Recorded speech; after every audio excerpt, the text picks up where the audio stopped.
আমাৰ চৰকাৰৰ কাৰ্যকালত আমি এই মুহূৰ্তলৈকে 1,20,840টা নিযুক্তি দিবলৈ আমি সক্ষম হৈছোঁ।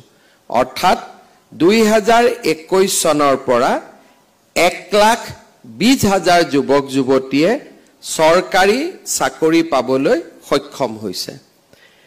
অহা 10 অক্টোবৰ তাৰিখে আমি ৰাজ্যত একেলগে আৰু প্ৰায় 40,000 যুৱক যুৱতীক নিযুক্তি দিম।